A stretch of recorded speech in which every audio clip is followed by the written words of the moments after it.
From Brilliant Mind of William Shakespeare, the legendary playwright who couldn't spell his own name, comes a film adaptation of his masterpiece Romeo and Juliet, which is pretty much Twilight without vampires and werewolves. The girl falls in love with the boy, father doesn't approve of, instead of the other guy, and in the end she kills herself to be with boy, but Twilight isn't studied in English classes. Meet Romeo, a heartbroken teenager searching for the love of his life after breaking up with the former love of his life a couple of hours ago. Meet Juliet, the next love of Romeo's life for that particular week, a soon-to-be engaged middle schooler. With the help of a little fate and a lot of being at the right place at the right time, these two lovebirds will die, and the movie doesn't want you to forget that. When these star-crossed lovers meet, it is love at first sight, followed by marriage at second sight thanks to Friar Lawrence, the friar who will marry these two at a moment's notice even though they met 24 hours ago, but since they really want it, he'll do it anyway. With the help of the nurse who doesn't actually help any sick people despite her title, but rather calls on Juliet and pokes fun at the 13-year-old's sex life. A now married Romeo decides to spend his first few hours of marriage like anyone else, breaking up street brawls that was more than a sparing match, but Romeo still needed to save the day, causing Mercutio to get stabbed. Thanks for the help, Romeo. Enraged by the death of his Bessie, who did nothing but insult Romeo in every scene that he was in, Romeo avenges his death by attempting to kill his wife's cousin, but when he does, he'll play it off like it's an accident. It's going to be an awkward Thanksgiving. Romeo, now exiled, is contemplating whether he wants to live without Juliet, but really doesn't make a difference if he's in Mantua or Verona. Their parents hate each other. It is probably going to put a restraint on the relationship. Juliet, once again crying in her room, is comforted by what every distressed person wants: a marriage, the most stressful event in a person's life that is 2 days away. Nothing makes a person cheer up faster than contemplating spending the rest of your life with someone you haven't even had a full conversation with. Instead of talking to her father in a calm and reasonable way like she would have earlier in the film, she goes postal and throws a temper tantrum like a 4-year-old, causing her father to go postal, as well as leading her father threatening to disown her. If Julia wasn't in the midst of having a mental breakdown, she would realize that this is the bye she was looking for so she could go live with Romeo. But no, she'll have a temper tantrum instead. Which brings the true antagonist of the film to light: hormones. Some say their destiny was a downfall, spoilers, but some say it was the family feud, but really their oversexed, irrational minds drove them to their downfall. So to prevent Juliet from marrying Paris, the kind, noble, wealthy suitor who wants nothing but Juliet to be happy, Friar Lawrence devises an overly elaborate plan involving potions and grave robbing so she can leave her parents and live with Romeo, instead of just walking out, which her parents were going to make her do anyway. With the plan in motion and Juliet sent to the tomb, our favorite one-note character Balthazar, who is pretty much just in the movie to screw up the plot, races to Romeo to tell him his wife's dead.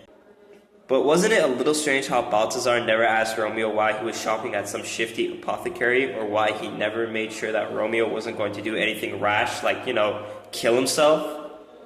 What if Romeo's servant Balthazar, tired of living in the shadow of the great and handsome Romeo, gave Romeo the news of Juliet's death, knowing he would go to Verona, where he would either get executed by the law or himself, so the spotlight could be on Balthazar? Or maybe he's just a blank character that we know him to be. Now the climatic scene, so dramatic, so expected that you can't turn your eyes away from the scene. It's like rewatching a movie you haven't seen. Romeo approaches Juliet in the 5-minute period before she wakes up, but after Friar Lawrence leaves, which makes no sense. He has two options: stay with Juliet to make sure she doesn't kill herself, or leave out of the mausoleum entrance, which he can hear the guards are coming from, and he decides to go do the latter. He'll get caught either way, but if he leaves without Juliet, he'll be the creepy old dude hanging around a bunch of dead people, or he'll be the guy who brought the Capulet's daughter back to life. For a guy who fakes someone's death, he isn't the smartest when it counts. Sorry, back to Romeo. So Romeo, who hits the perfect time period for an ideal suicide, finds a dead Juliet and decides to kill himself after reading Juliet even more poetry that we can assume that he thought of while riding to Verona, because what else are you going to do? So Romeo kills himself so he can be with Juliet in heaven, but did it ever occur to him that the already dead Capulets and Montagues would still hate each other in the afterlife? I don't know how it all works, but I think it would be very probable. 5 minutes later, just as the chorus foretold, Juliet awoke and killed herself. I gotta say, this would be a lot sadder if they weren't so whiny. With the pair now deceased, Capulet and Montague make up, instead of being even more at each other's throats when the same thing happened with Mercio and Tybalt. But whatever, they're going to build a statue, so I guess it all worked out in the end. Starring the Yankees and the Red Sox, High School Musical Zac Efron, The Corpse Bride, Mr. Wed Your Girl, Goose, Deep End Fryer, Lil Romeo, Nurse Jackie, Puss in Boots, and Crying.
Smells like Teen Spirit the movie.